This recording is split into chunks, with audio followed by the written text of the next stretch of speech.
Okay. It's good afternoon, good evening, good morning, wherever you are joining us from. Yes, as Brother Pigeon was saying earlier, it is Saturday again, and as usual, we progressive Pan-Africanists meet to have a conversation on the unification of Africa. So we welcome you and are pleased that you've joined us. We will be having our conversation, and we have the pleasure of the presence of Professor Oluwafemi Esan, who will be part of this conversation. I would like to introduce two of our own.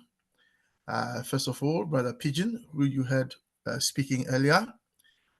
Brother Pigeon is based in Kenya. And our sister, Myra, who is based currently in the UK. They will be chairing the session today, and I am merely introducing them. So without much ado, as they say, I shall hand over to Sister Myra and Brother Pigeon. Thank you. Thank you so much, Brother Kwame, and thank you all.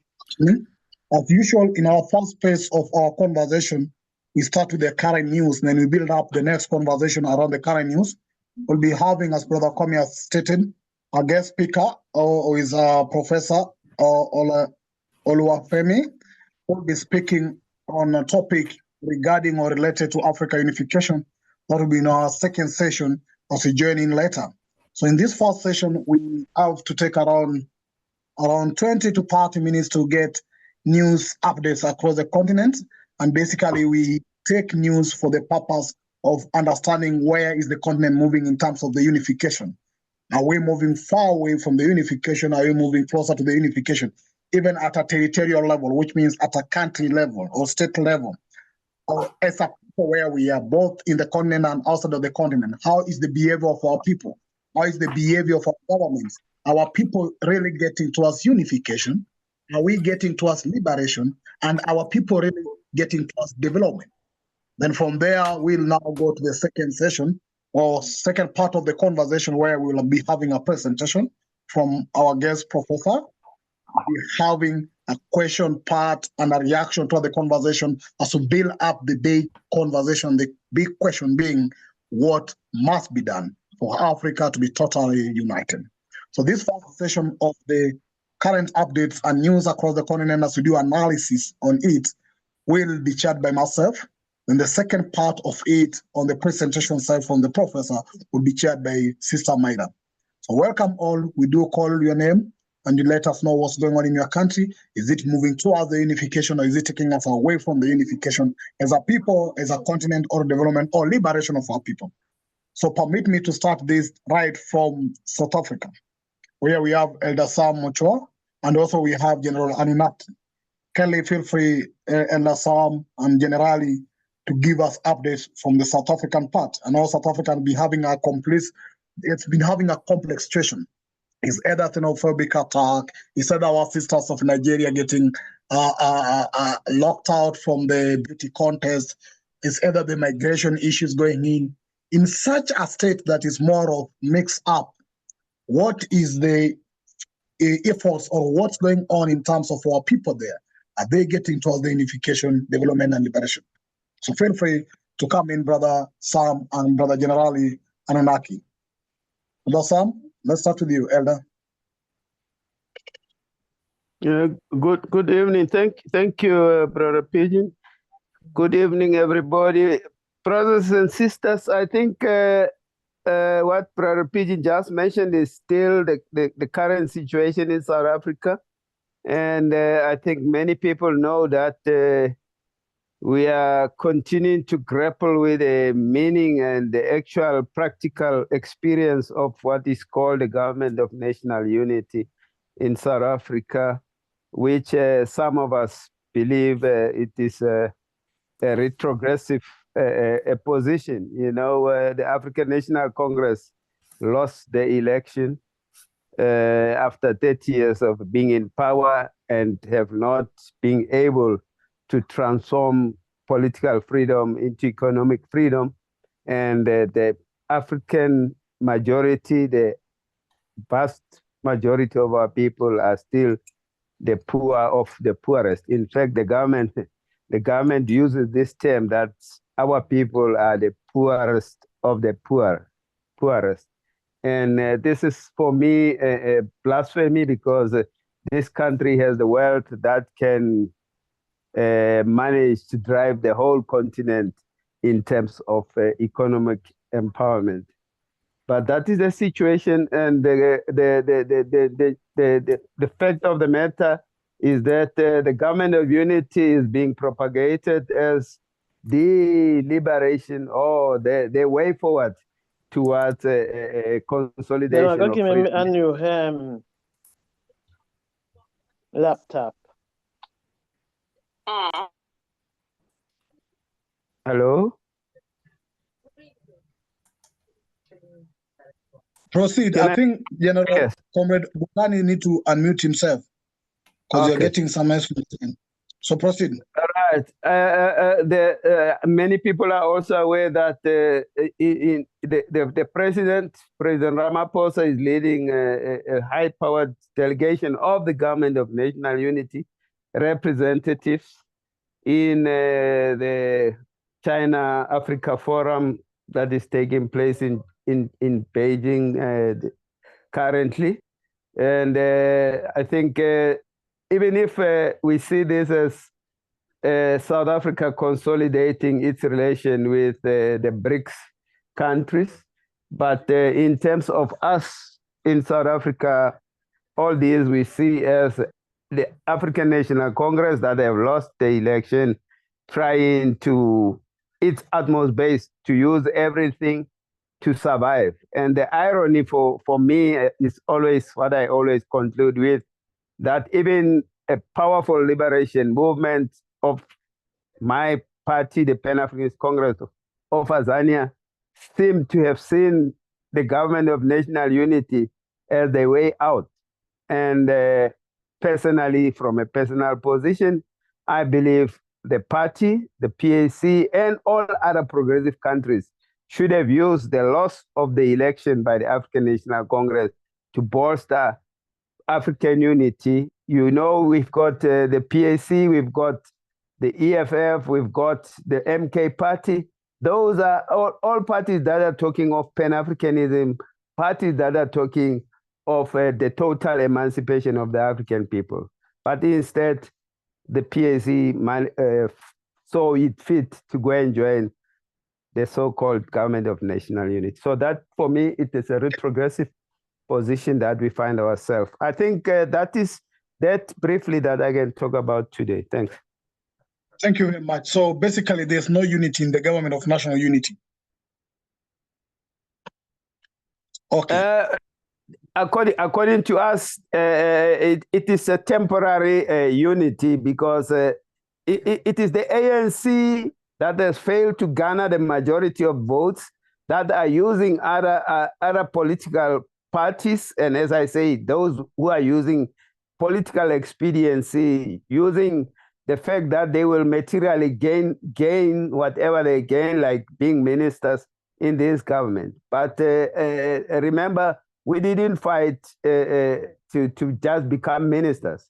We fought that the ordinary people, these that the ANC government for 30 years have been calling the poor of the poorest, that their material conditions must change. If we have freedom, freedom must mean that in our view. Thanks. Thank you. General Spala, is there any updates you want to add on from South Africa before we move to Uganda? Yes, give thanks, Son of the Lake.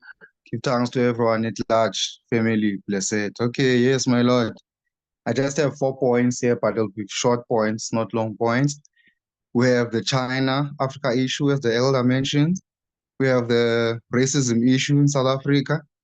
We have the MK party as the official enemy of the DA, opposition party. And we have the issue of Helen Zille being the de facto president of South Africa. So first thing, China, the issue of China. Now, as we know, the Africa-China summit happened, sort of. So in that summit, what we researched, we're finding out that the president of China is beginning to have a distrust in ANC, simply because of the current policies that ANC has took with this issue of this GNU. So we have this BRICS and this NATO crisis happening here in South Africa. Then the second point, which is the one of racism, there's a lot of cases happening, more especially in the places where Black people are working for the white people or working with white people here in South Africa. There's a lot of cases happening of violence, racism. Yeah, well, it's just going crazy. And then the third one is the issue of Jacob Zuma and the issue of DA. From the data analysis we gained from last year in South Africa, we find that the DA said that the EFF was the official opposition of the DA, and they implemented measures for that. This year, they announced that the MK and the EFF are the official oppositions of the DA in terms of policies, which now brings us to the question, okay, what about SACP and the other Pan-African organizations? Are they no longer in policies that would be against DA? So these are the other issues that we were also finding out that, okay, there's been a lot of programming going on even before 1994 to shift the Pan-African organizations to the right side. We're just seeing the fruits now. The last point is the one of Helen Zille. After the elections of South Africa, Helen Zille made a bold statement saying that the GNU is just, in fact, a coalition between DA and ANC and all these other parties, PAC and all these parties, they are just collateral, you see.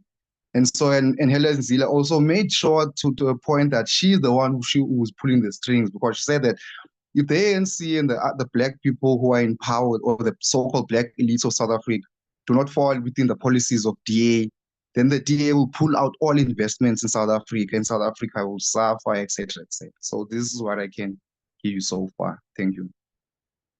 Okay, so they are threatening us by pulling out their resources, which is actually our resources. I like that. Very interesting. Let's get to Sister Myra. Sister Myra from Uganda, or where you are, any update? I know there was a shooting of Bobby Wine recently. Sorry. Yes, Brother Pigeon. I would like to acknowledge Brother Bongani. His mic is not on, but he has joined us. He's also based in South Africa. Thank you. Oh, sorry. Thank you for notifying me that you have checked his mic is not on. Brother Bongani, if you wish to speak, kindly turn on your microphone and let us know anytime so that we can give you space to contribute to this conversation. Yes, Sister Myra, we saw Bobby Wine was shot. I know there might be issues around that, but give us any update either beyond that or anything that's going on in Uganda that you know or you wish to share with us. Right. Thank you.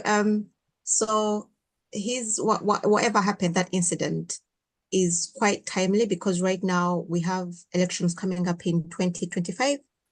And like any neo-colonial government, it's all about elections all the time. The sitting government has hardly had time to settle in and do anything for the people, and they're already thinking about the election coming up. So the incident with Bobby Wine has been a bit controversial. There are a lot of people that are kind of questioning what happened. In the beginning, they thought that he was shot with a bullet, but then as more news came out, it became clear that it wasn't a bullet. It was perhaps shrapnel or pieces of cartridge, of the tear gas cartridge or something like that. A lot of people are saying that it was a stunt. and that it was exaggerated, and it was the opposition trying to keep themselves in the limelight. So in terms of the opposition, I'm not sure it has done anything for them in terms of maybe gaining support. I think there's fatigue, there's apathy, and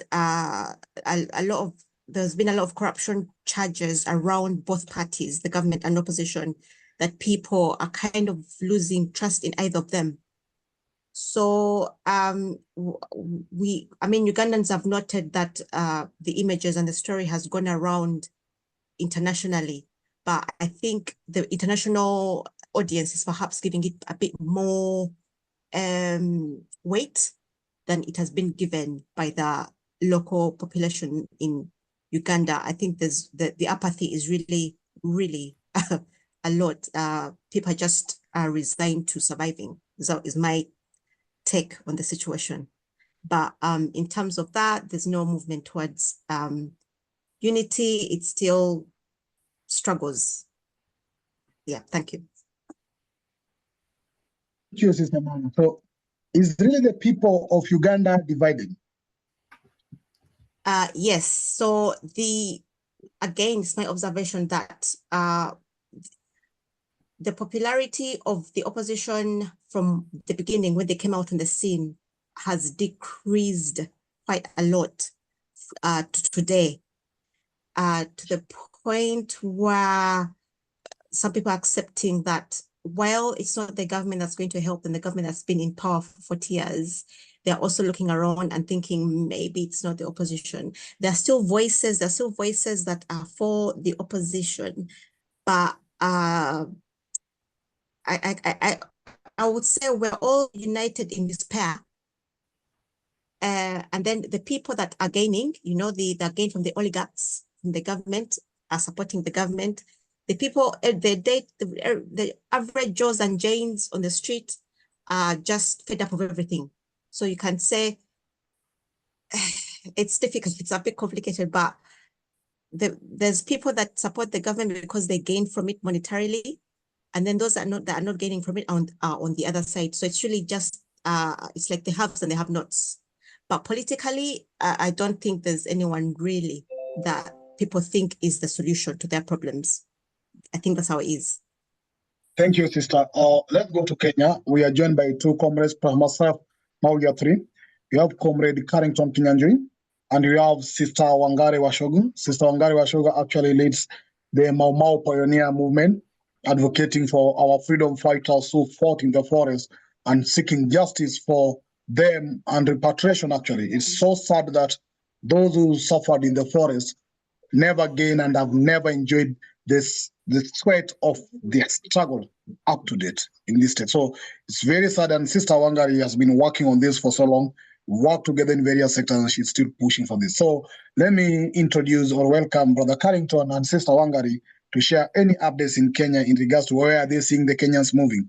Are we moving towards the unification, development, or liberation of a country, or we are moving in opposite direction? Brother Carrington, please.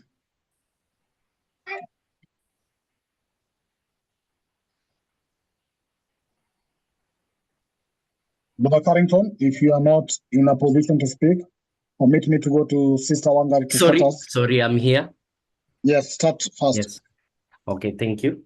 There are two things I would like to talk about from Kenya, and you could say East Africa. One is, of course, like most African president, our president was in China. I don't know whether he has returned.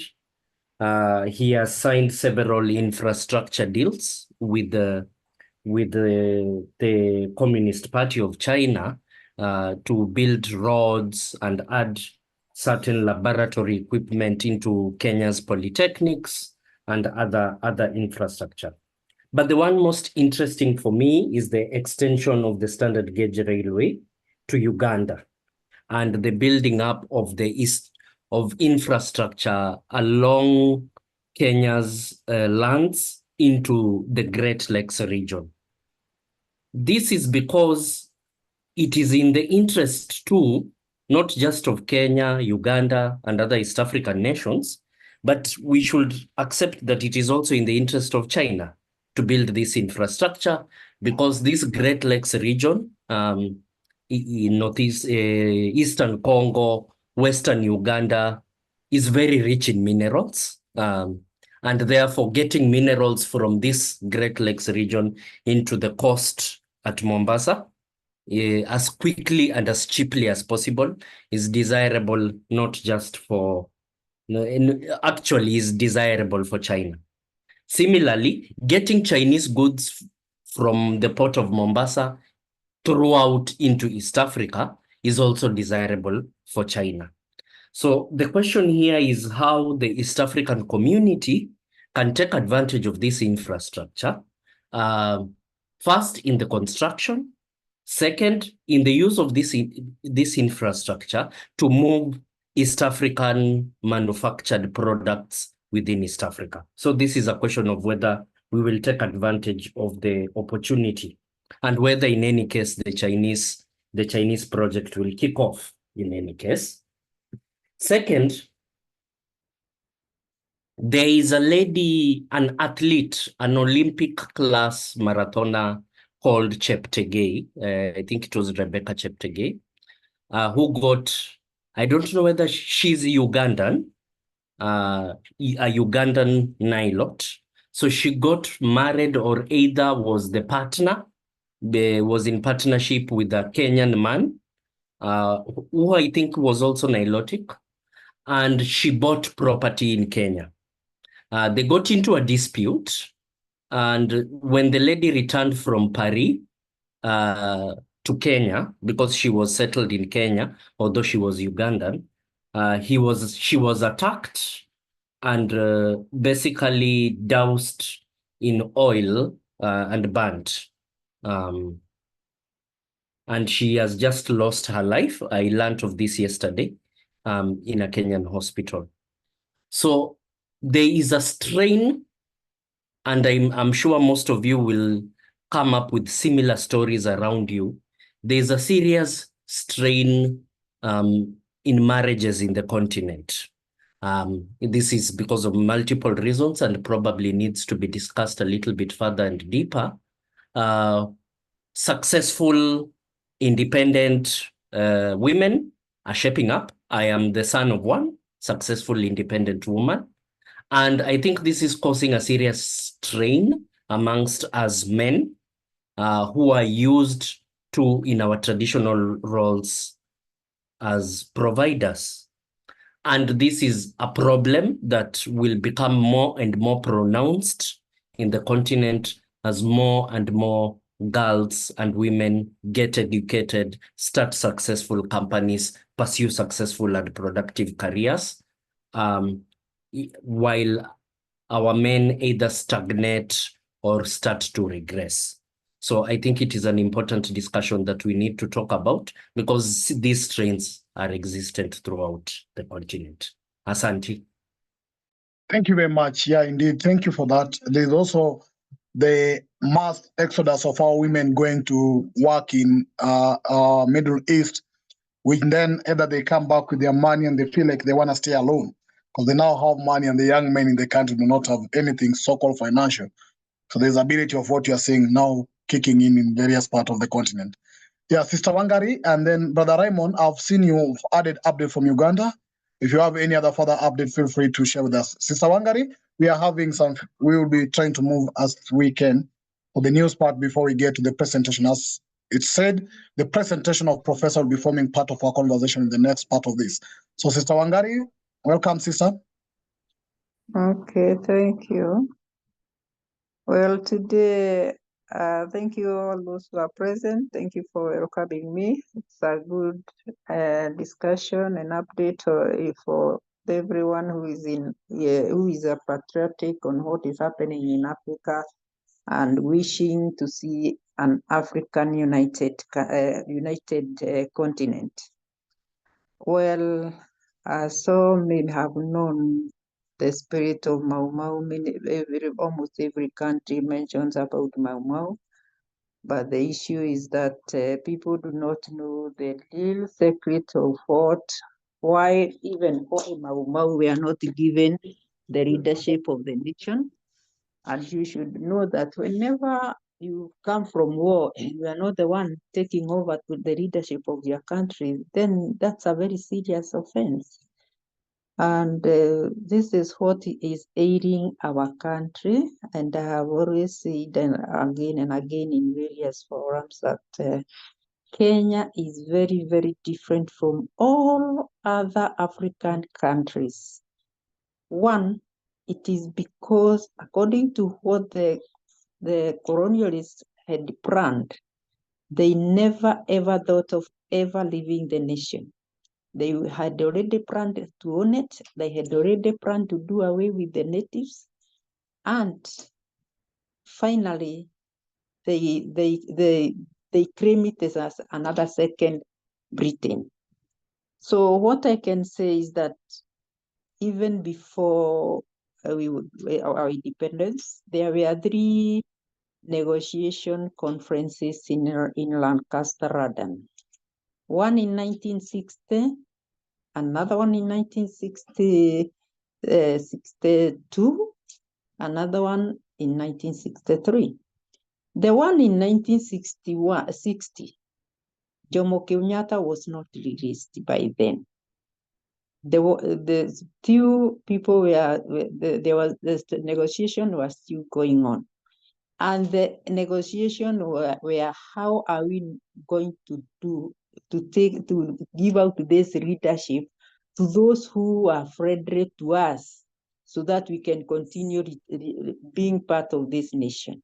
And for your information, Kenya have never attained independence, never be cheated that Kenya got independence. Those who were given independence were the 42 against 1.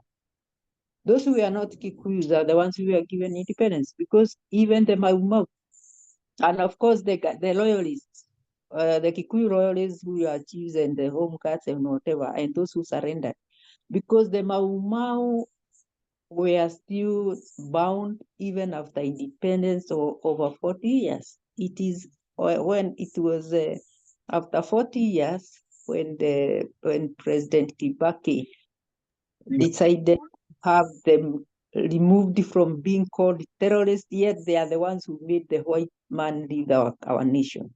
So from there, that is how we can say they got freedom, but not that freedom of just meeting, but not freedom of gaining anything. They have never been recognized the way they are supposed to be. And to me, it is a very painful thing. And I am still trusting the same God of ancestors of the Mau Mau, whom they have been working, trusting and listening to his prophecies and guidance, even up to today. The other day, I came across somebody who met a former Mau Mau freedom fighter, who is part of those who can just go next to the Ark of the Covenant, which the white men do not want people to know it is in Kenya. And that is why they have always been having their camp down the hill, down the mountain of Mount Kenya, where has a country been given independence, and their foreigners are still owning their camps, army camps in their land. Uganda, they don't have a British army camp.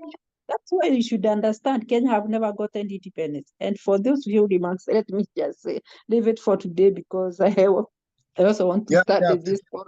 I've not been very hardly often with you. I've been a bit busy, but I know Beijing had been inviting me, but I have been busy here and there. But I'll try to make an effort and be part of you people. Thank you so much. Thank you. We will be interested also to listen to the Mau Mau. Having Brother Kwame was the one who triggered me to do a review on Matigari, the book written by Ngugi wa Thiong'o, and we did it some times back. I think that time you were also part of us early enough, but you've been engaged, busy doing 1 or 2 things. So yes, thank you for that. I wanted to talk to Comrade Mankuyo. He has just left.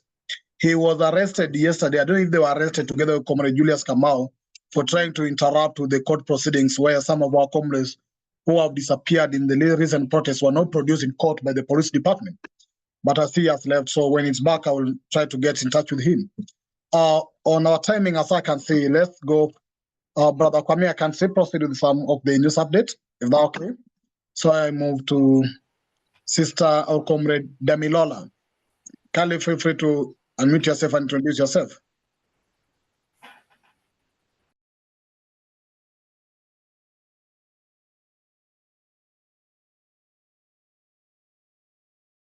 Comrade Damilola, if you are not ready, then I'll move to RFM. I don't know what that in full, but comrade with the name RFM, please unmute yourself, introduce yourself, and let us know what's going on from your side.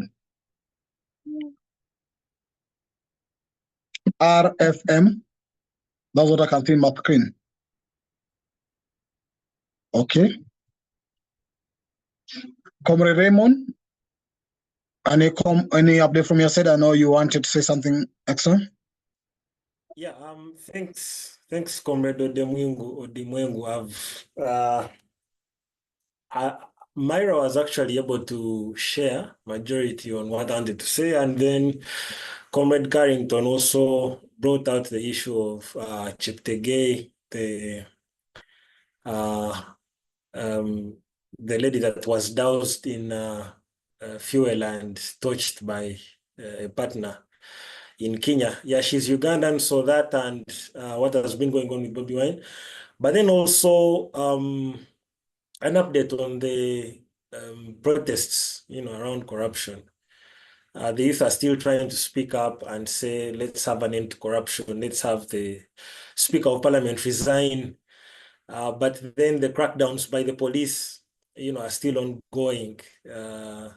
We had a nude protest this week, I think. Yeah. A few young ladies stripped and, with paint written all over their bodies, end corruption, Anita must resign, and so on and so forth. But they are rounded up by the police in a manner that wasn't humane or befitting. And we are awaiting their arraignment in court, and then we'll see what charges have been preferred, and hopefully I'll be sharing an update with you guys next Saturday. Thank you. Myra said much of what was supposed to be shared. Thank you. Thank you, Comrade. Comrade Anders Concept, I think Davin Camry. Is that you, Comrade? Update from your side? Anders? Hello, Brother Pigeon.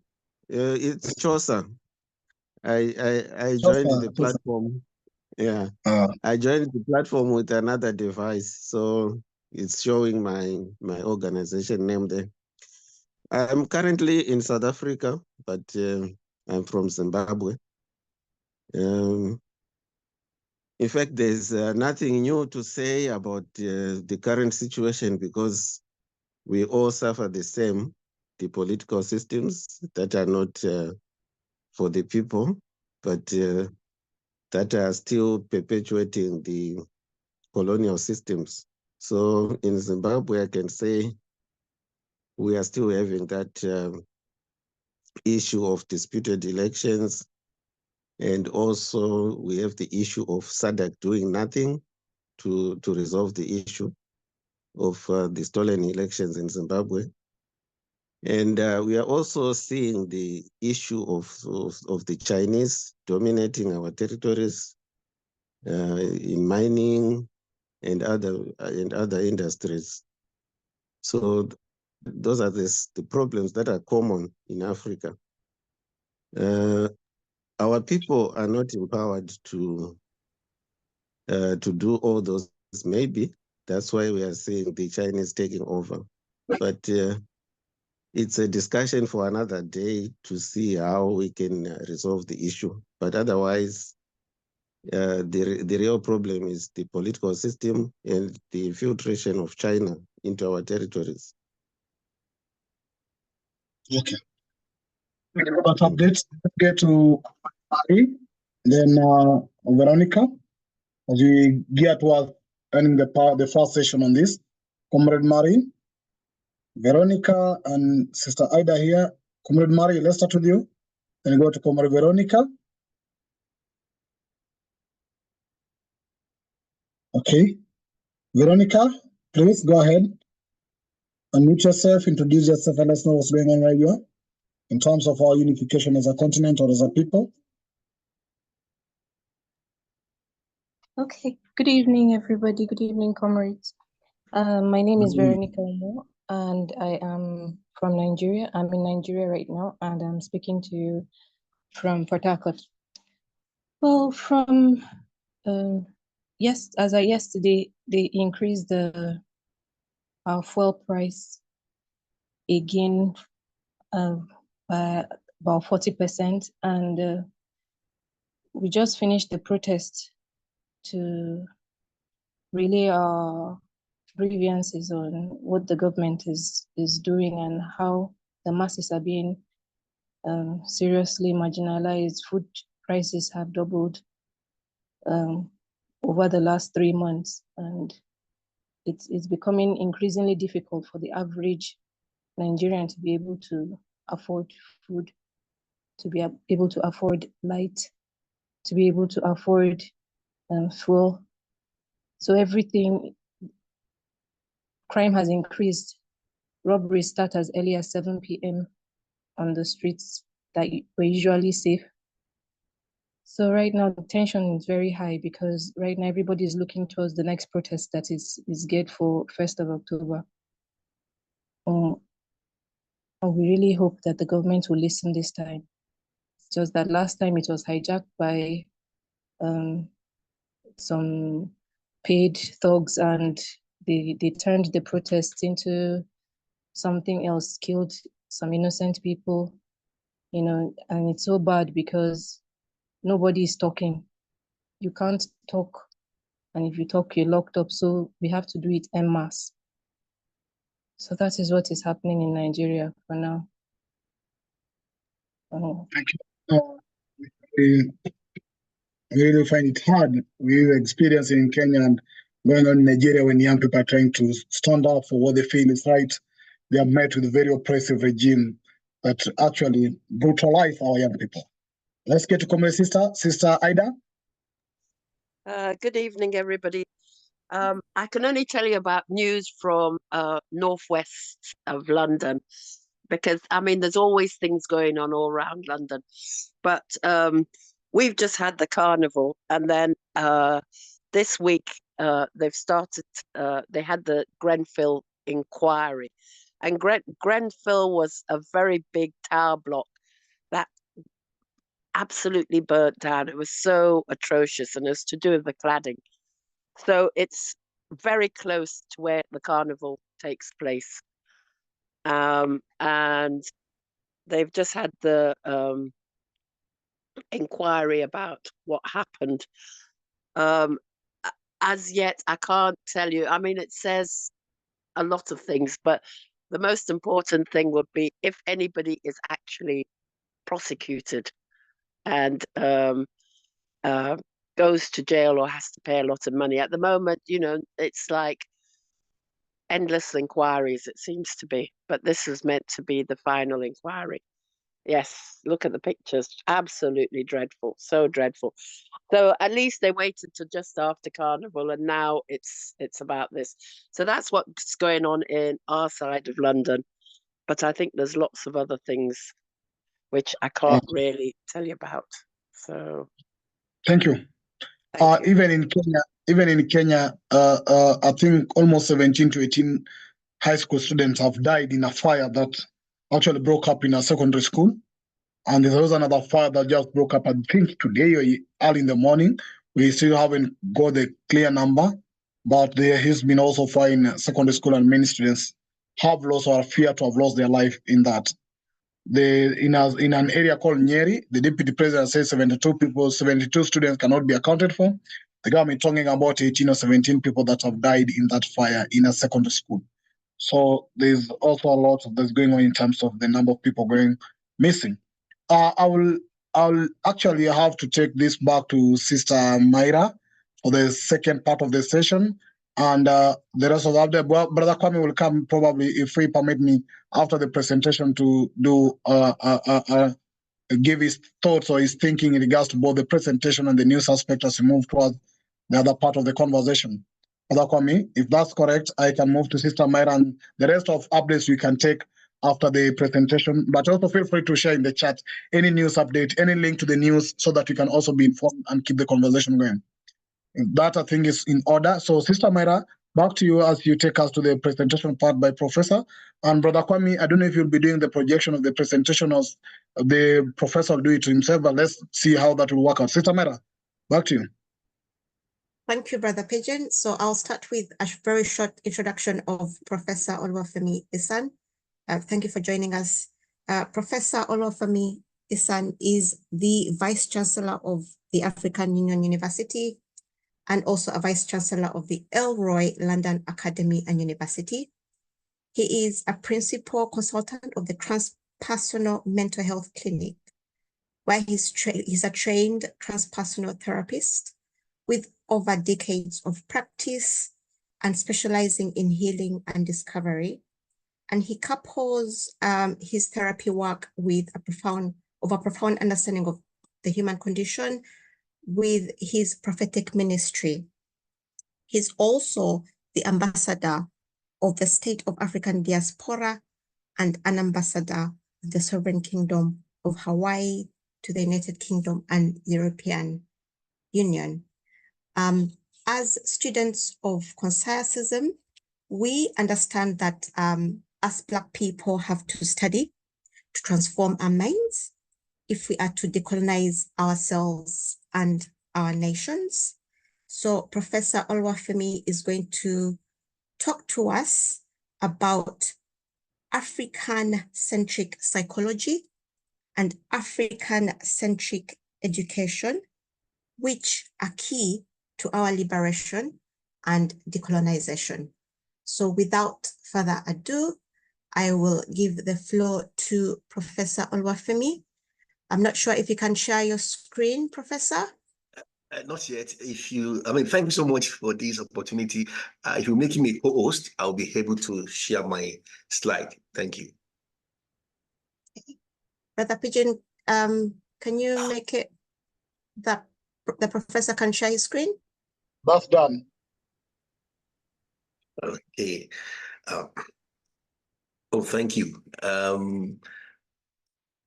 Once again, I want to say thank you, Brother Kwame. Thank you, everyone, for this great opportunity to come before this wonderful gathering today. On behalf of His Royal Highness King Pakis Hilva, the King of the Sovereign Kingdom of Hawaii, I'm extending his greetings to this wonderful group this group of beautiful minds from Africa. And also I was expecting, on behalf of the Vice Prime Minister of the State of African Diaspora, I'm extending and the Prime Minister, I'm also extending their greetings because I represent the two governmental entity in terms of the ambassador of the Sovereign Kingdom of Hawaii and also roving ambassador of the State of Africa and the Diaspora. Once again, I want to say thank you for this wonderful opportunity. Now, I've sat down here from the beginning of this conversation today, and it's really touching to hear what is really happening. A little bit about myself. I'm originally from Nigeria. I was born in Nigeria in a town called Elisha, in Osun State, where I always say that is where God lives, So yeah, and I've been living in England for more than almost 20 years now. I came here some 19 plus years ago as a missionary, and I'm sent to the academic community to raise missionary. That is my spiritual mission. And in this mission, I found myself when I started lecturing and teaching here in the United Kingdom. I'm a trained secondary school teacher. I taught in secondary school. There I moved to further education. From there, I also moved to the university. And in my training as a secondary school teacher, plus my training as a qualified lecturer in the further education sector, post-16, specifically in the United Kingdom. And also I did my training as a university lecturer here in the United Kingdom. And my journey into the very essence of decolonization of the African curriculum started during my days of training as a trainee teacher. I began to look at the curriculum development, and one thing that actually, led to my own spiritual and psychological emancipation was when I was looking at the curriculum, development here. So one of the things, and for those of you that you are very familiar with curriculum design, we understand that before a curriculum is designed for a group of people, there are certain prerequisite or requirement that is essential before you build a curriculum. And one of the things is what we call curriculum learning need assessment. So before a group of a body of organization or qualification organization or a government, before you design a curriculum, you have to conduct learning need assessment. Now, when my lecturer told me this very concept, and that was in 2015 at Greenwich University, for me, that was game changer. So I sat down and I asked myself that I'm sitting down here, a British woman is teaching me this principle. And what I asked myself that day, that before they went to Africa, did they conduct our own learning assessment, ladies and gentlemen? But we all know what happened. And so for me, that was a very important game changer for me. And I said, okay, you people don't respect us, and you don't even concern about the need of our people, because you came and then you came to impose your curriculum on us with total regard to our indigenous ontology, our indigenous epistemology as well. And that gave me a strong reflective thinking.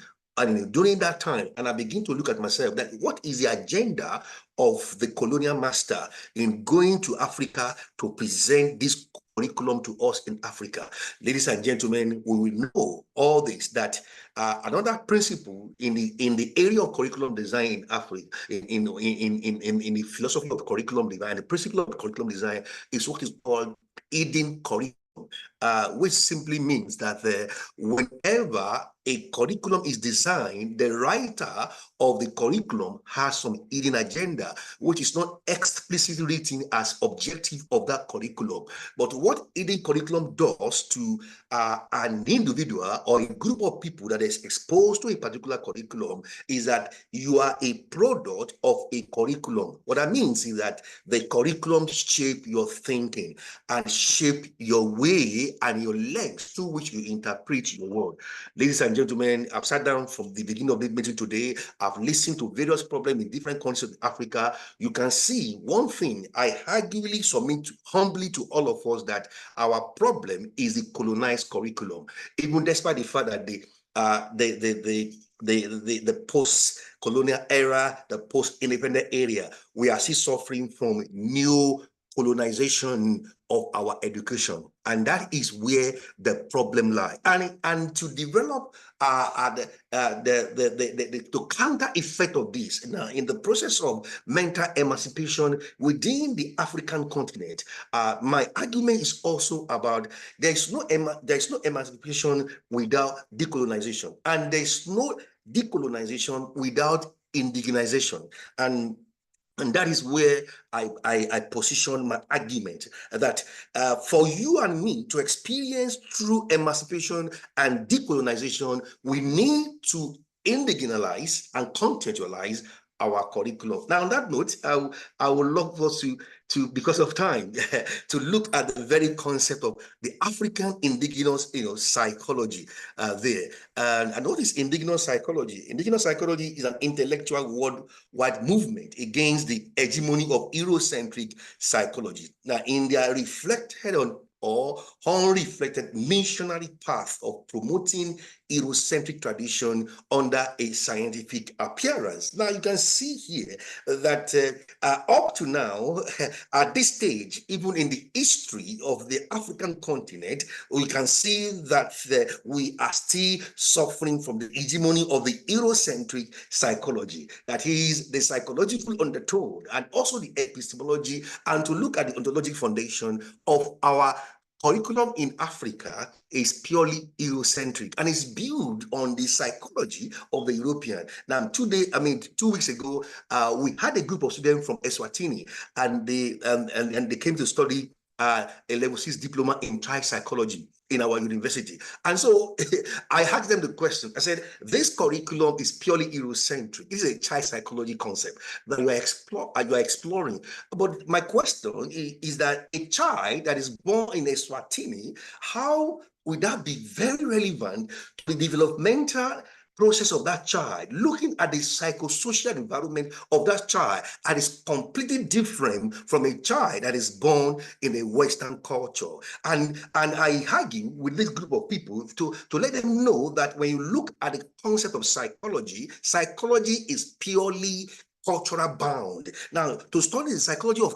people, you have to look at the cultural and the cultural psychology of these people. And therefore, I put before this wonderful gathering tonight that there's time for us to embrace the African Indigenous Psychology.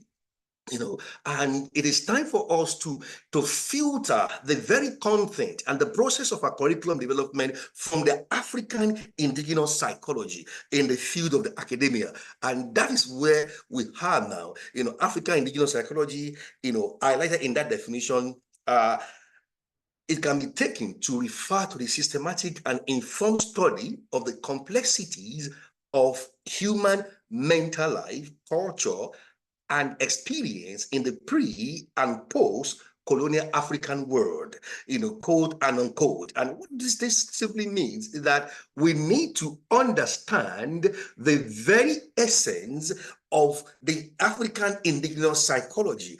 Now, the beauty of this, before the colonial master came to our continent, our people are independent people that are operating within the fabric of their socio-cultural context with our African indigenous ontologies and epistemologies.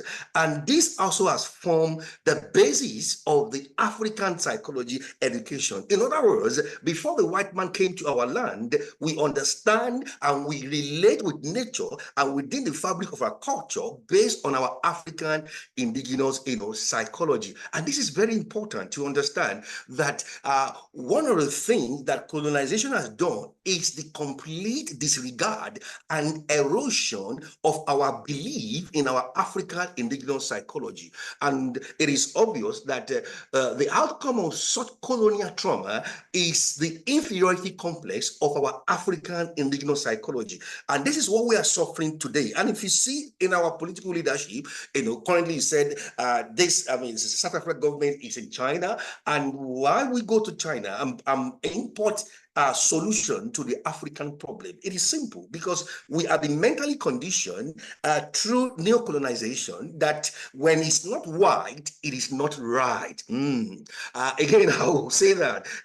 What is left in our psyche is that solutions must be imported from the imperialists, and until that solution comes within the locality of our people, we don't embrace that. That tells you that the trauma of colonialism is the fact that we are so much suffering from the inferiority complex of this colonial trauma that we don't believe in Africa indigenous psychology when it comes to the culture and the solutions to Africa problem. And I believe that this is why we need a curriculum that is built on Africa indigenous psychology. If we are to talk about Afrikan unity in the 21st century, again, African psychology is a post-colonial discipline that studies the cultures, experiences, and peoples of Africa in the past and in the present. It is a practice-oriented discipline that draws inspiration from many humanities disciplines and intellectual tradition, including African philosophy, literature, religion, archaeology, and anthropology. So it is a multidisciplinary field, and and we need to embrace this. And this is the foundation of our curriculum. This will be the journey into the decolonization and the emancipation process. African psychology is also concerned with studying the psychological significance, worldviews, ways of knowing, oral traditions, and metaphors, and African healing tradition and psychotherapies. So you can see this field of African psychology that we need to embrace, and that is my job today, is to sell this, to market this to us, that it is time for the intellectuals, in Africa to embrace the uniqueness of the African psychology as a platform for unification and collaboration in the process of decolonization and emancipation of our psyche in this 24th century. Some say that the African psychology should be an inclusive psychology, that studies the human condition and culture in contemporary Africa, as well as African Indigenous Psychology. It may also involve adopting aspects of Western psychology that are relevant for addressing the challenges of Africa's present predicament. What I'm saying here is that we are not completely disregarding the Western psychology. We will be fooling ourselves. We will sit down here to deny the impact of Western psychology and advancement on the quality of humanity. Or what we are advocating in the decolonization process is the ability to contextualize and to individualize the Western philosophies and psychologies, psychological concept. So what we are training and what we believe in the process is to bring a Western concept and make it indigenous and contextualize the curriculum so that it is applicable to our people, in Africa. Again, African psychology is a Black African-centered psychology. It's a dynamic manifestation of unifying African principles, values and tradition. It is the self-conscious centering of psychological analysis and application in African realities. You see that? Cultures and epistemologies. And this is what we should embrace. For us to talk about unity in the academia, in our intellectual emancipation, we have to build a curriculum on African Indigenous Psychology. And that's my argument. So what is the goal of African, because of our time, what is the goal of African psychology? Number one, challenging and correcting the myths of African inferiority. That is one. We have to challenge that. We are not inferior to the colonial master. We are not inferior in our intellectual capacity, in our innovation and creativity. We are not inferior to the colonial master. And therefore, we should stop importing foreign solutions for African problem. We believe that African problem should be solved by African people because they are the ones that have the realities of their culture, realities of their epistemology, and the realities of their social-cultural context in terms of understanding the nature of who we are. In other words, we are talking about African psychology for African solution. Secondly, promoting research and scholarship on psychology of Africans in the continental Africa. Yeah, we have to do that. We have to, we have to stop, imposing. We have to stop imposing the foreign concept on our research and our intellectual and scholarship in Africa. It is time for us to embrace the African psychology as a discipline within the Africa curricula, helping Africans regain belief in themselves and their identity as Black African.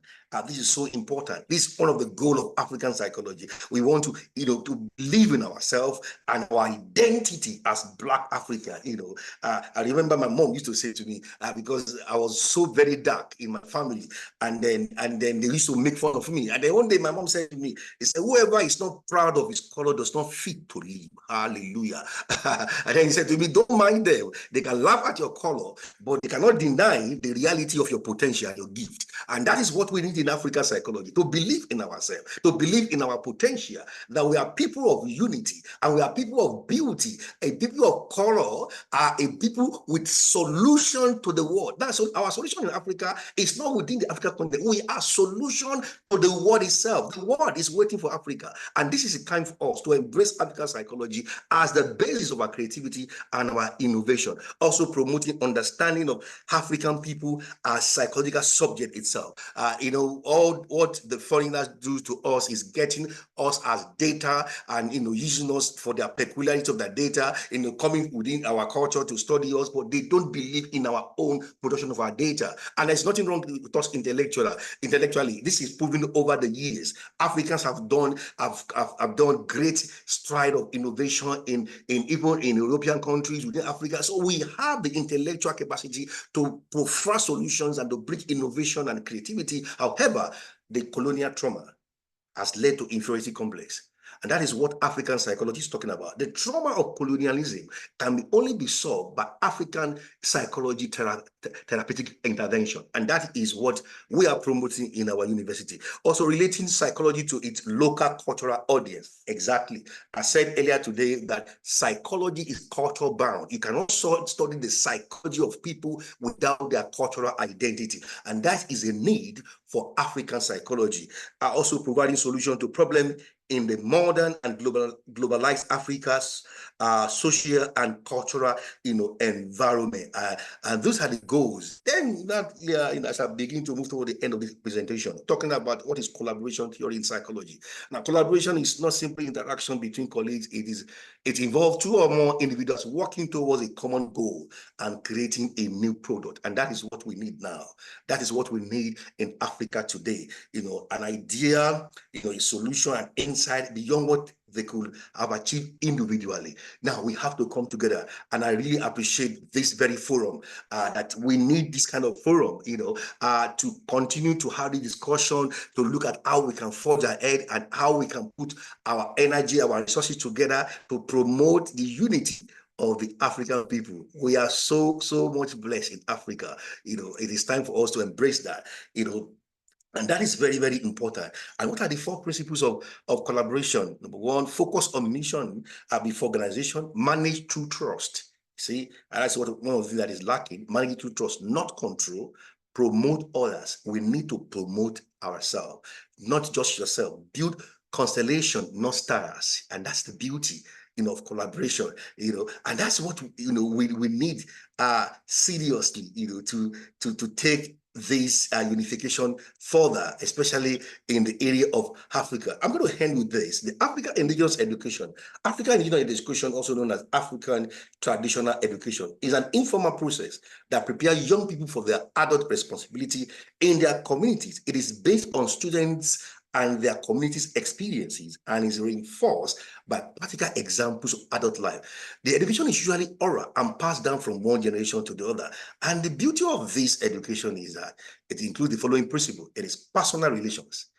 See, and this is what African education is built on, personal relations. Character formation is the main element and is primarily formed through what? Relationship with other people.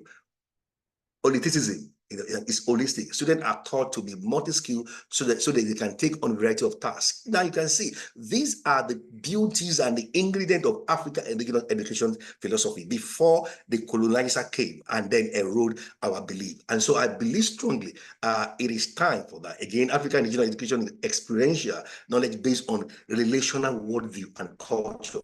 African worldview include wholeness, community, harmony, which are deeply embedded in cultural value. Thank you so much for your time.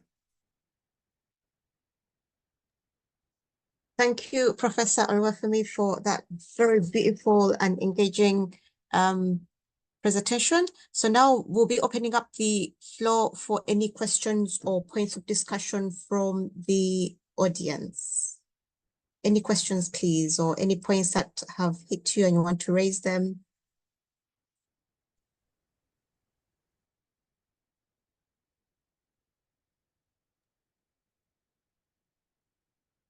Right. Yes. Probably we can try to hear from Brother Kwame being a teacher also, because he's now the lead teacher here. Can we first hear from Sister Ida? She has her hands raised. Sister Ida? Thank you. I wanted to ask where exactly the professor's teaching. I think he said he was in Britain. And then you've given us such a wonderful outline of a course. But I'm wondering if the course is like online or it's being taught in any universities in Britain or anywhere else, please. I'd be interested to know. Thank you. Thank you, Sister Ida. Yes, I'm based in England, and our academy is also based in England. It's El-Roi London Academy that became El-Roi London University. We receive our degree awarding power from the Kingdom of Hawaii Royal Accreditation Commission. And so we are based in England and we operate online globally. And so, I mean, and we offer courses in decolonization of the African curriculum, indigenous psychology. So we offer these courses as online. Thank you. Thank you. Brother Obahi? Hello, can you hear me? Yes, we can hear you. Oh, right. So happy to be here. Thank you so much for the lecture, Professor Oluwafemi. I'm so much proud of you and what you are doing, dear brother. I really appreciate you. All right, I just wanted to ask quickly how you see the role of African intellectuals, particularly those in the diaspora, in reshaping our narrative and, of course, redirecting our attention to where we want to go, instead of maybe following other people where we are actually hurting ourselves at the end of the day. If you could say more on that. Thank you so much, sir. Oh, I mean, thank you, but we have had a discussion privately on several occasions. I mean, the beauty, permit me, Reverend, permit me to use an analogy of Joseph. When Joseph went to Egypt and he believed that he was sent ahead of time, by God to save his people when famine came. So I believe that we Africans, intellectuals in the diaspora, we are Joseph, that we need to go back, in the decolonization process. We have to take the lead in the process of decolonization because we have been exposed, we have been trained, we have experienced the Western education, and it is time for us to go back to deliver and to set free the minds of our people. Thank you, sir. Okay. Brother Anunaki? Yes, give thanks, Mama Africa. Okay, I just want to ask Professor. Yes, my Lord. I just want to ask, can you at least maybe send some links or something on the group after this meeting so that we can follow online? Yes, my brother. Yes, it will be available. I will send that to Brother Kwame, and I will send the resources there. You are welcome. We are family, and we are together. I believe that it takes a company to fulfill a calling. This decolonization and African unity, it's a job of all of us. So it's not a one-man show. So you are welcome, sir. Thank you, Father. Thank you, Father. Bless it. Labs Nigeria?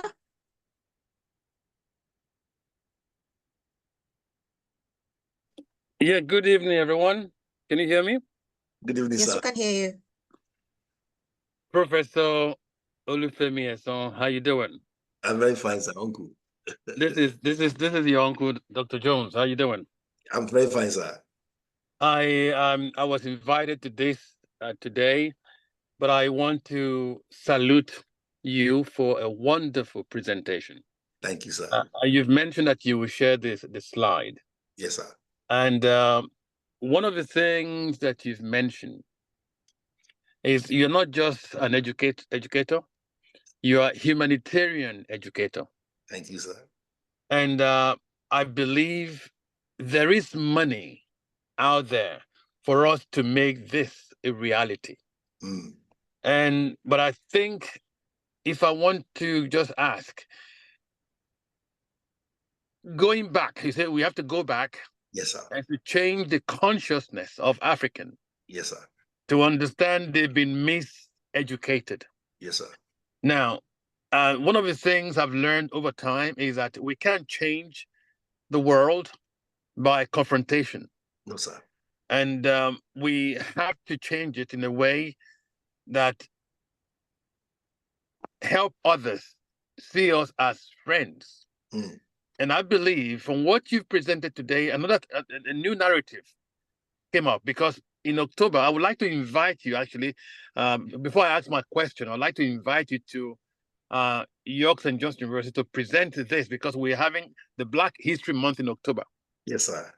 And this is the title of this year, Black History Month, is the changing narratives. Mm. So, and what you've delivered this evening is about how do we change the narratives. Yes, and you've convinced everyone on this platform that we're not inferior in any way. There's no any empirical evidence. Yes, sir. That suggests that because our skin is black, we are inferior or we are less intelligent than any black man. But you've also, in your argument, says that we've been made to believe that we are inferior. We've been told to believe that we're inferior through all the means of colonization. Yes, sir. And that has basically robbed probably our identity away from us. Yes, sir. And you are saying we need to rethink and remind ourselves of who we are. Yes, sir. But what you are saying is this is not 1 or 2 or 3 days job, not even a year or 2 years job.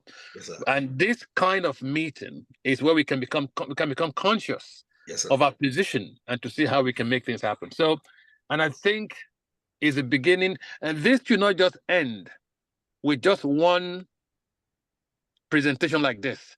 I think because we're in England, I'm also in England. Yes, sir. I think visiting some of the embassies, for example, Nigerian embassies and other embassies, for us to kind of call them into a town hall and have a presentation like this, because it has to be a continuous presentation to awaken the giant inside us as Africans. Yes, sir. And that is where everyone will become, because if you call someone a thief 7 times or more, they will start to believe it. Yes. But if you then tell the person that you are not a thief 7 times or more, they start to ask themselves questions. Is that really? Is that true? And by presenting like this, we'll get to know more. And I think everyone on the platform is appreciative of what you've done. And I want to say, please, let's do this again. Let's not make it a one-off. Yes, sir. Thank you. Thank you, Uncle. Thank you, Brother Larry. Can we have Brother Carrington, please?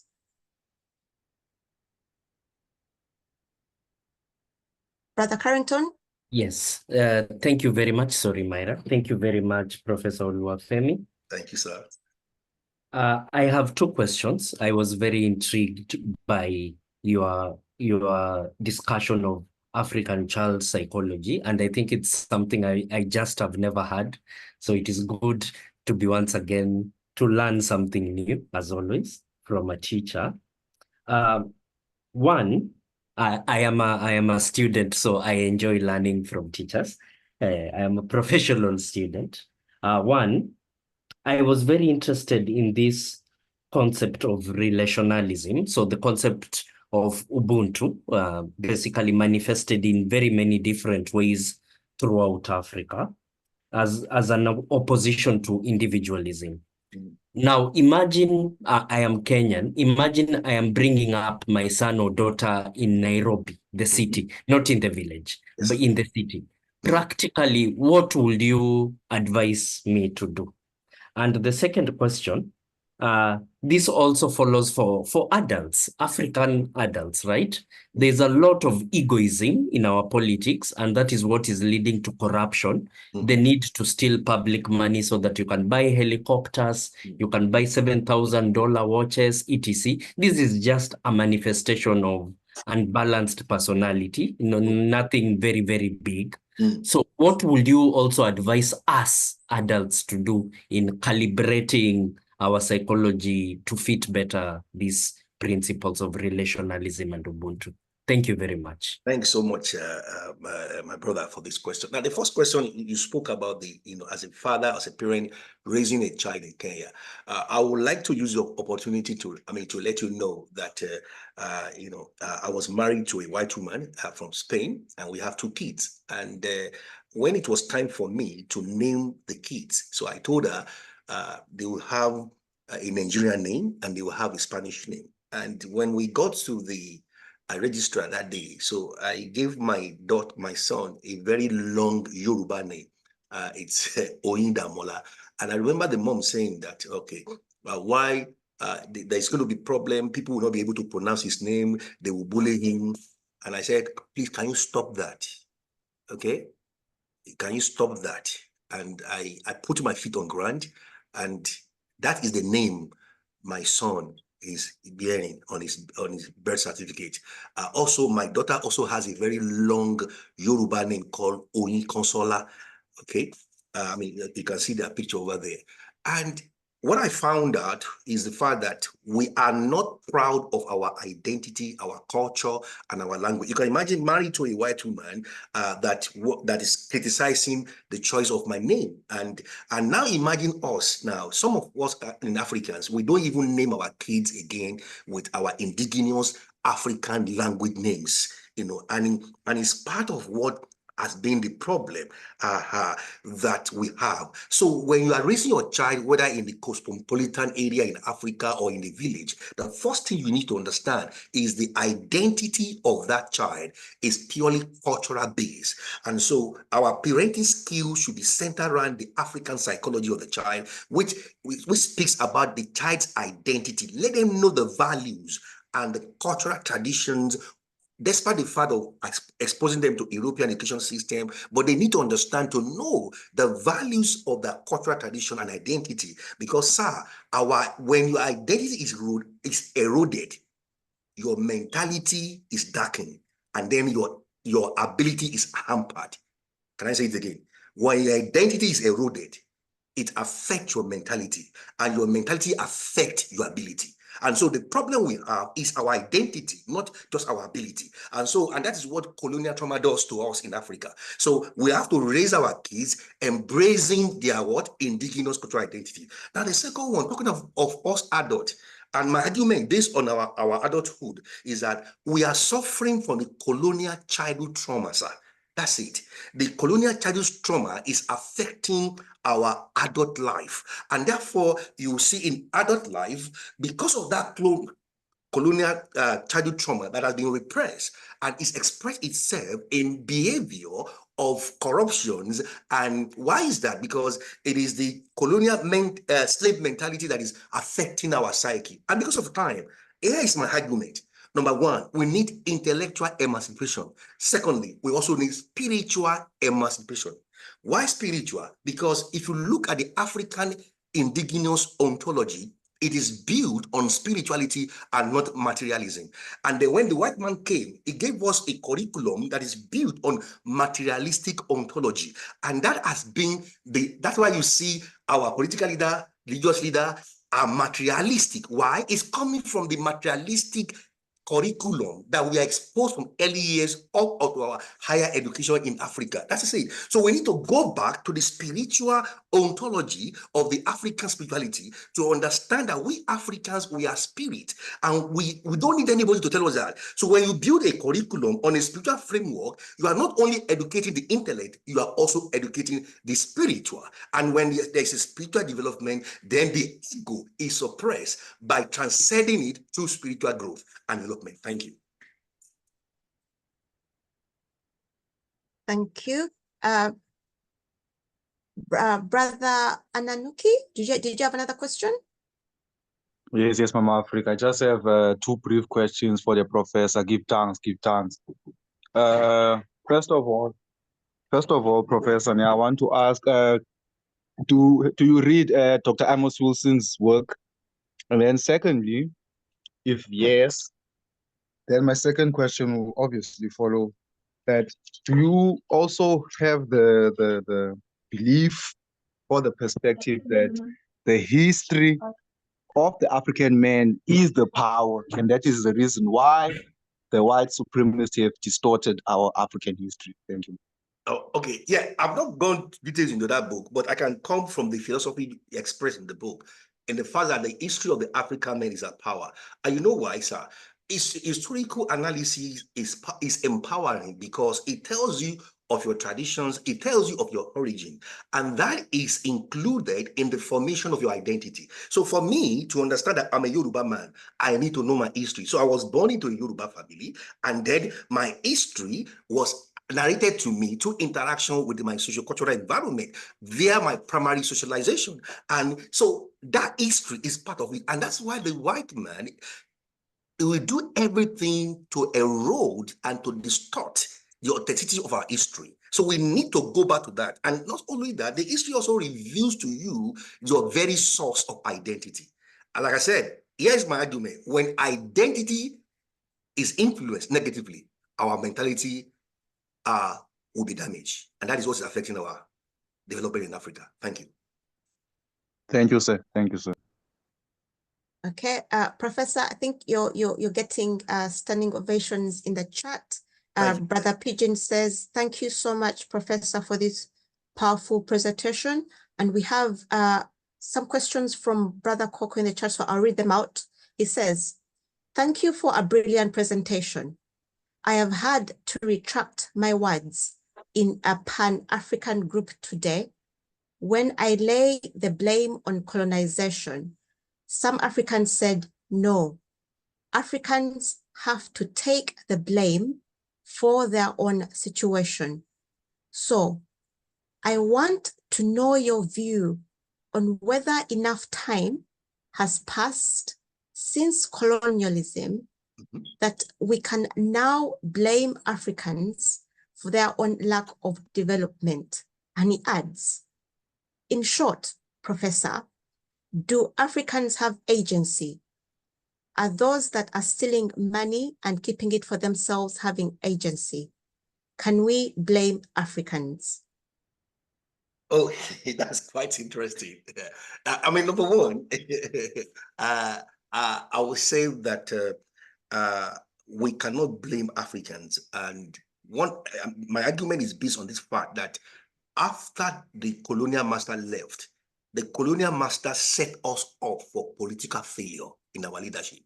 If you look at the history of all the imperialists and their colonization era, there was no development or investment into post-colonial leadership of the Africans. And so they left us intentionally that way. So you left me, and when you have exploited my intellectual and my natural resources, and then you set me up for failure. And so that is, that is that. Now, secondly, why we are not going to blame us African is because despite the fact of the independence, the so-called independence, one thing that is very sure is that neo-colonization of the intellectual life of the Africans is still going on. And that's it.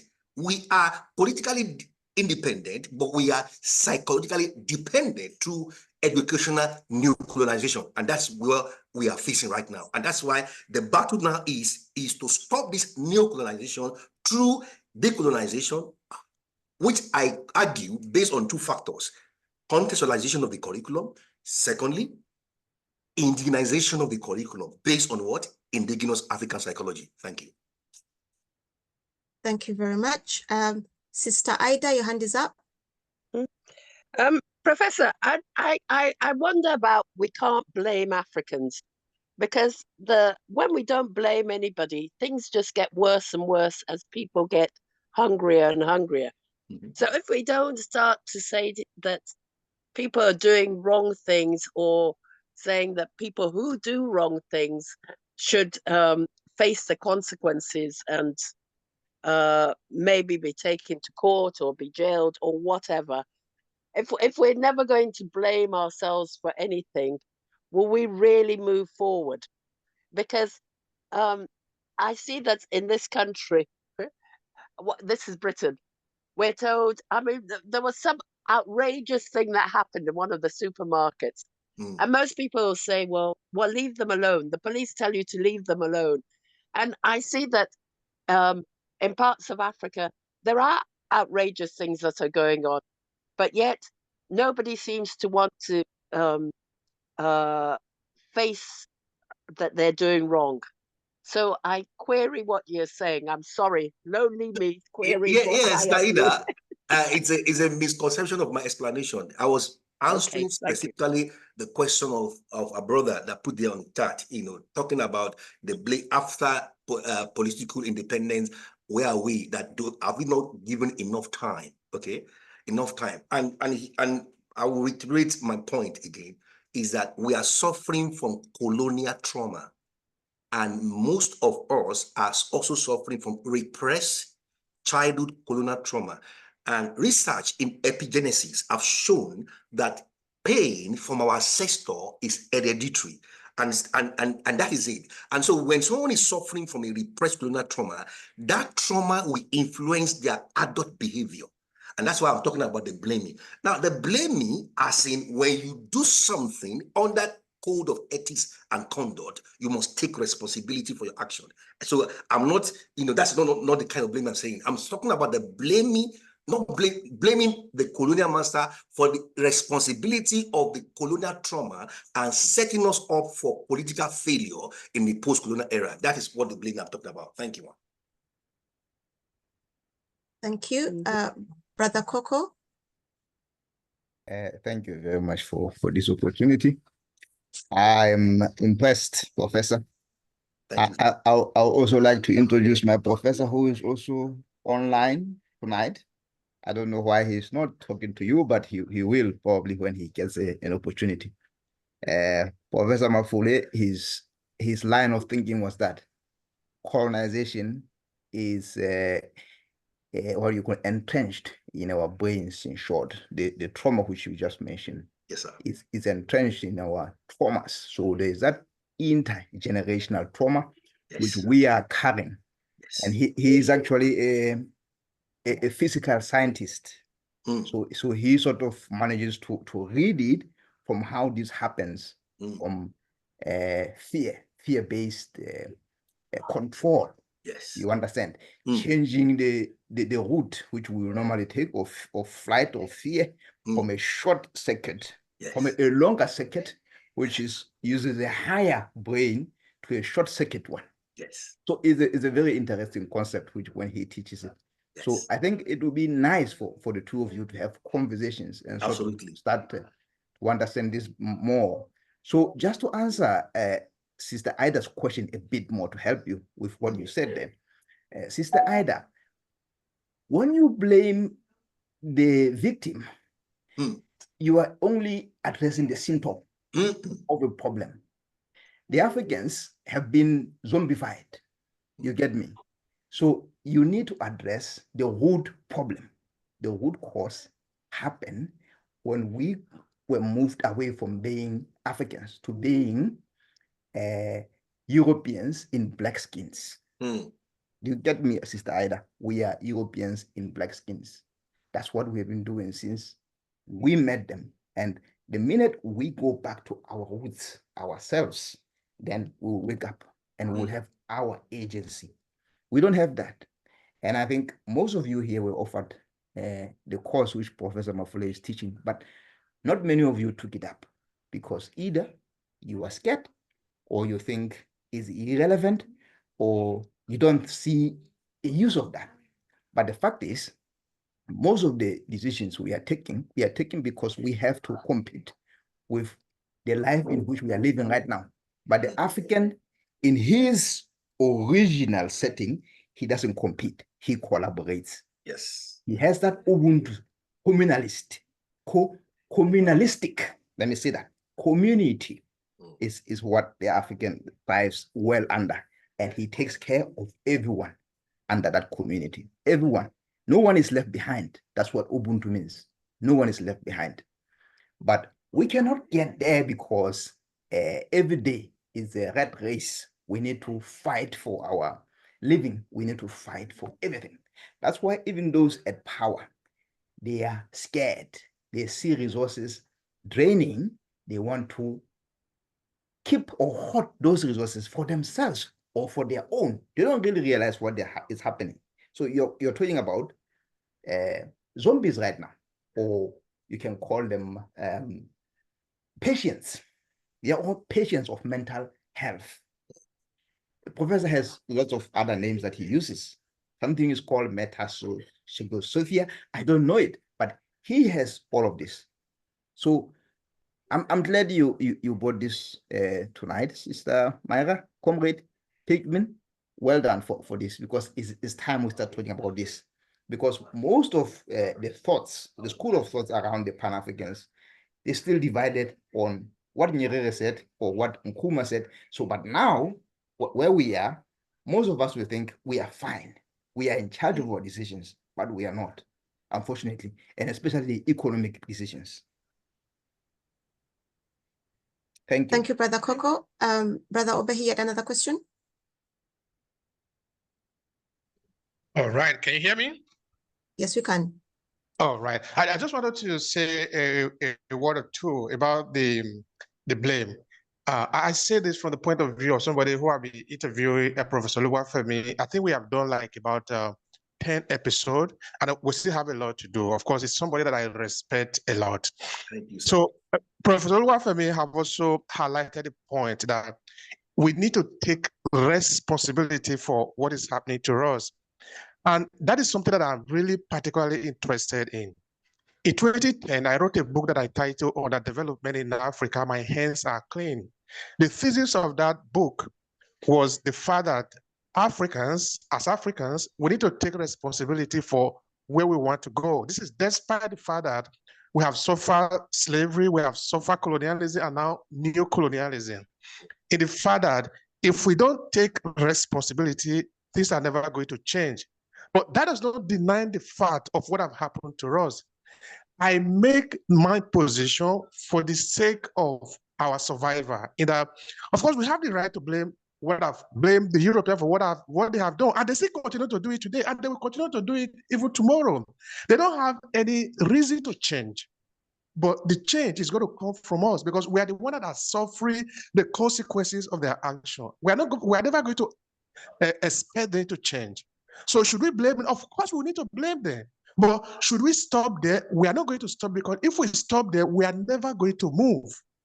I remember also in 2015, I did a documentary that I titled Pan-Africanism, Testing Idea on Reality. The thesis is the same, which is I take the beautiful idea of Pan-Africanism and I place it side by side with what is happening in Africa today.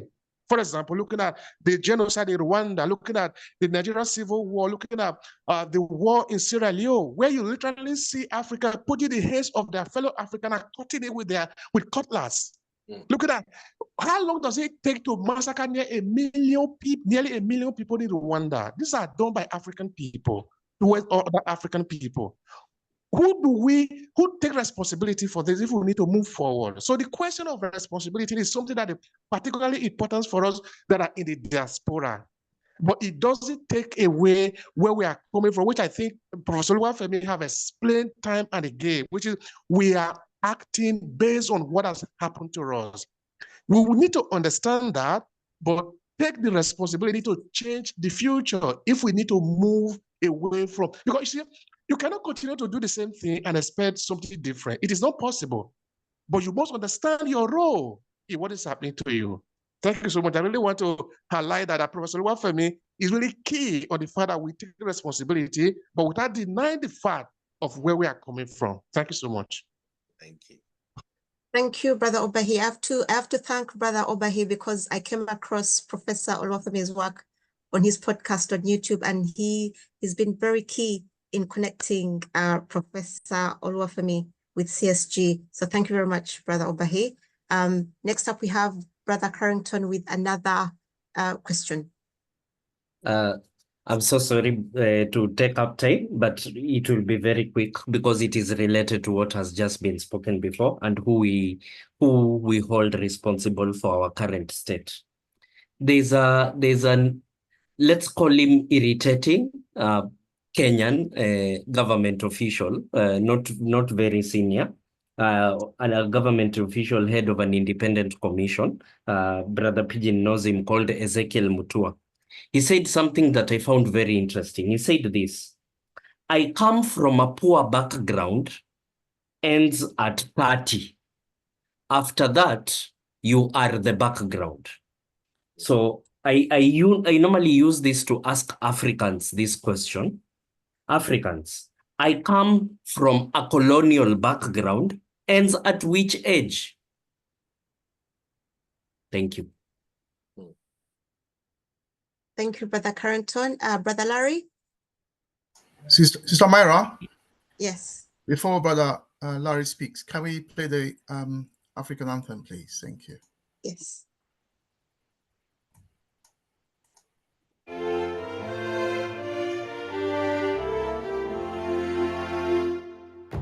Tuungane sote na tushereke pamoja ushindi kwa ukombozi wetu. Tujitoe wenyewe, tusimame pamoja kulinda uhuru na umoja wetu. Enyi Bwana na binti wa Afrika, mwili wa jua, mwili wa anga, tuifanye Afrika mti wa uzima.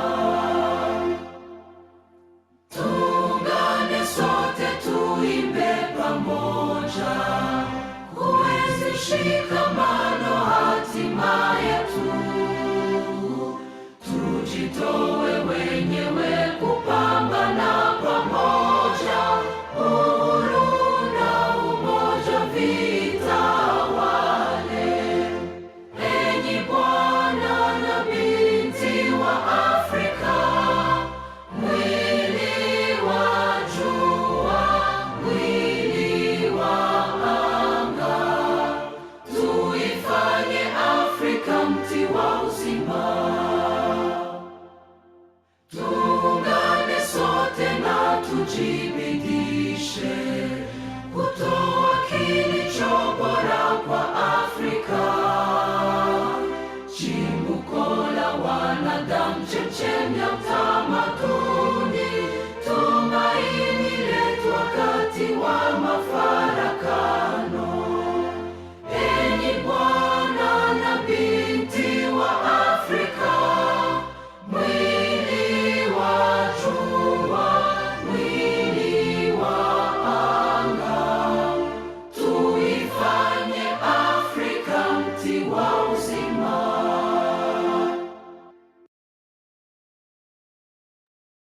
Thank you, Brother Kwame, for that. Brother Larry, your question?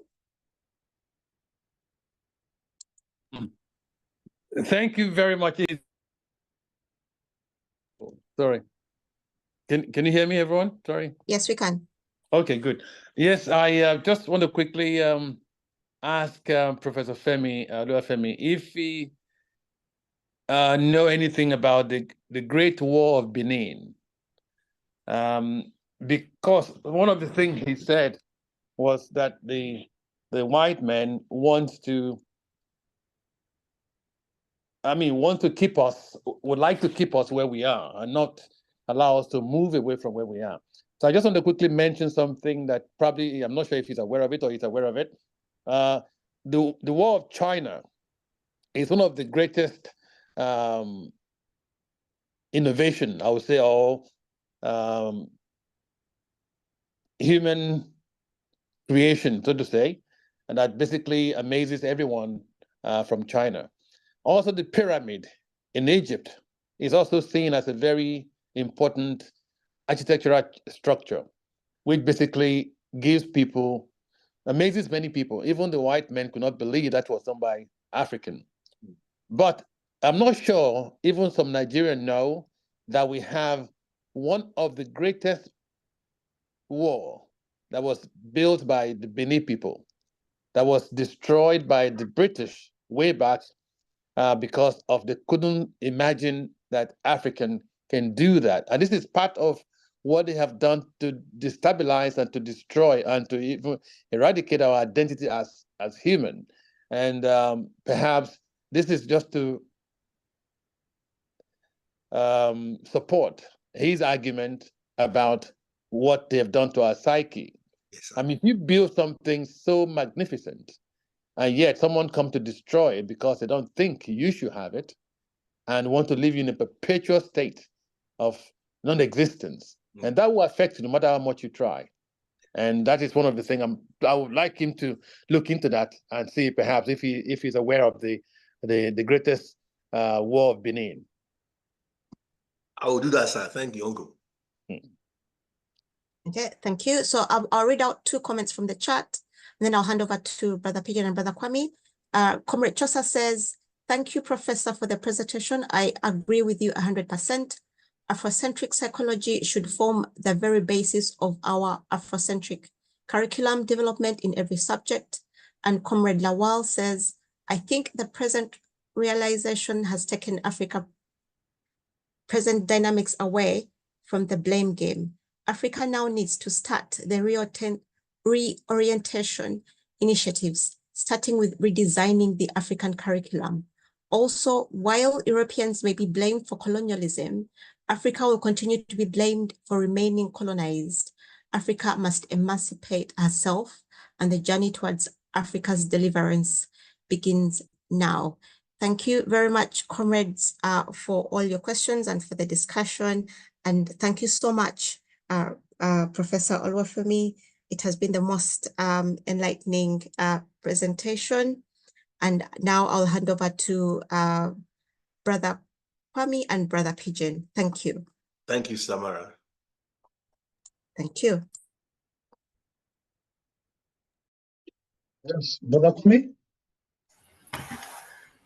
Yes, thank you. Thank you very much. So we have about 8 minutes left, and we thank our chairs for today, Sister Myra and Brother Pigeon. It's been a pleasure, really, for those of us who attend the Saturday meetings and the Thursday meetings. We have always cried out for a woman chair, and this is the first time. Probably some of you may be surprised by that. This is the first time we've had a sister, partly chair a session, and I'm personally very pleased about that. And going forward, we hope that we'll have some Saturdays where sisters chair, because they struggle for the unification, total liberation, and the development of Africa cannot happen, will not happen by the action of the men. Without our sisters, aunties, mothers, grandmothers, wives, and so on, we will not be able to achieve our goals. So we thank Sister Mara really for today, and I'm hoping that Sister Mara will continue. And I also hope that Sister Mara's performance will encourage others, they know themselves, to please feel confident that they can also do it. I would like to thank, on behalf of CSG, I would like to thank Brother Professor who has done such a wonderful presentation, Professor Oluwafemi Esan. Thank you, sir. When I saw your surname, I remembered my brother Larry. So I reached out to you and I said, I've just met your brother. Yeah, it's actually my uncle. We're from the same family, sir. Precisely. I didn't know that at the time, but I contacted him and said, I have an Esan who has contacted us through Sister Myra's work. Are you related? And so, no, thank you very much for your presentation. Yes, sir. Now, I would not want to contribute or contradict your presentation. And the reason is that you have raised a very important aspect of the liberation struggle. Yes, sir. And the aspect you have raised is to do with the question of our cultural identity. Yes, sir. And the fact that at the heart of the African struggle for liberation, unification, and development is our cultural identity. Yes, sir. That is the issue you have raised. Now, Brother Mafole, who is also a professor, has done presentations for us in the past. Brother Coco has said that his presentation is similar to yours. I must say, though, that when I listen to Brother Mafole, I perhaps missed it, but it did not come across to me as yours did, as a cultural struggle.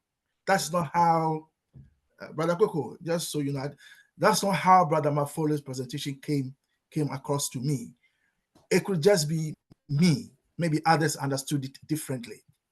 But if it is the case that Brother Mafole's presentation that he's done in the past, which we have said we shall adopt because of some of the strategies he has presented to us, which we think is fundamental. It perhaps is a case that is fundamental to our cultural re-identification, or if you like, our cultural reparation.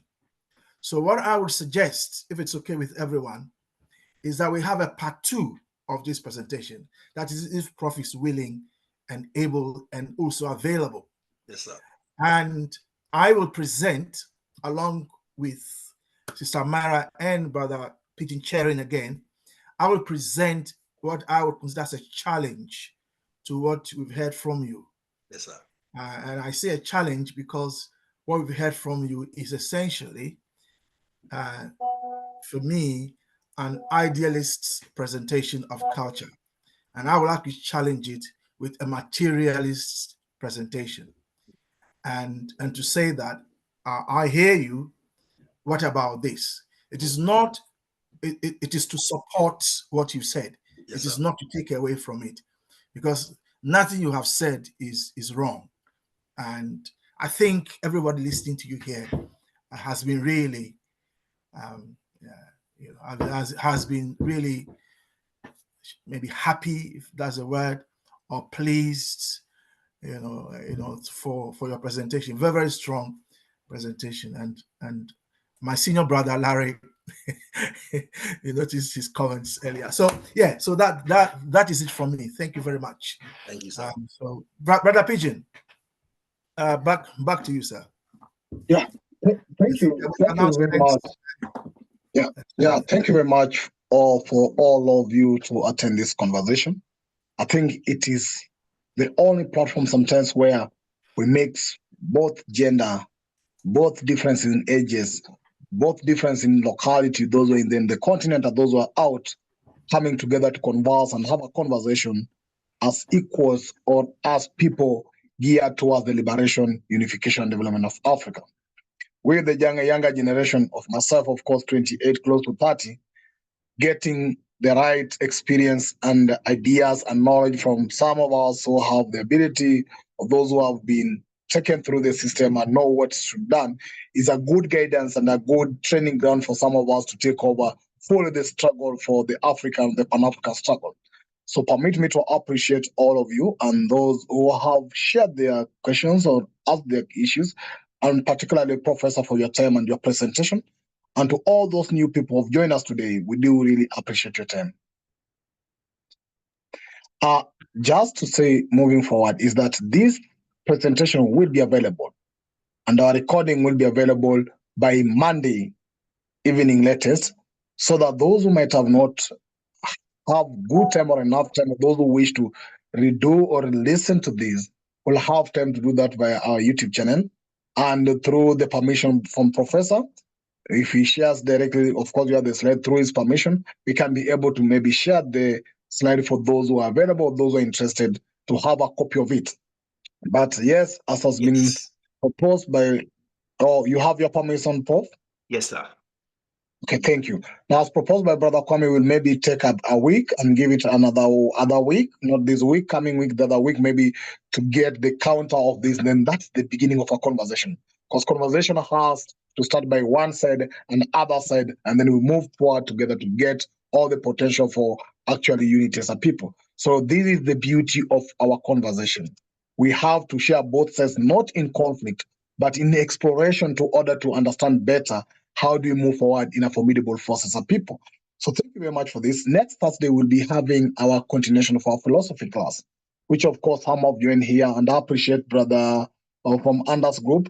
We do actually study the philosophy of Kwame Nkrumah consciousness every Thursday without a miss. We read even a paragraph and it's a philosophy. It's not a storybook.